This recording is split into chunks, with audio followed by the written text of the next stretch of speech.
Hey guys, in this video I will show you how to convert Figma to Webflow with new plugin. Alright, so let's begin with the video. First, head over to Figma, the collaborative interface design tool known for its intuitive features and versatility. Once you're inside, open the project titled How to Convert Figma to Webflow or Other Project. After opening the project, go to the bottom and click on this Apps Like icon. From here, go to Plugins and Widgets, and in the search bar, type Figma to Webflow plugin. Type the name into the search field, select it when it appears, and then click the option that says Run to initiate it and prepare your designs for transfer. Then it will ask you to connect your Webflow. Simply click on Connect, and it will take you to another tab where you have to select the Webflow site you want to connect. Once you select it, simply click on the Authorize button. After you click that, it will give you a prompt confirming that your connection has been successful.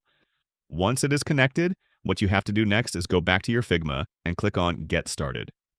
Once you click on that, your plugin has officially started, and now you just have to copy your Figma stuff and paste it into Webflow if you want to use it there. So, for example, first I will choose any pre-designed layout from Figma.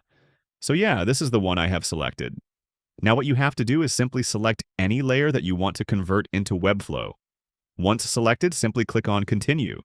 Here it will give you a token, and you can directly sync to Webflow from here. But if you want to just copy it, simply click on the Copy button. Now go back to your Webflow and paste it into your Webflow site.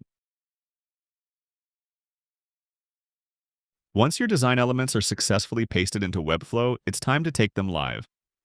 Click the Publish button to push your changes to your selected domains, ensuring your designs are fully viewable and functional online. And that's it. So that is how you can convert Figma to Webflow with new plugins. So that's all for this video. Thanks.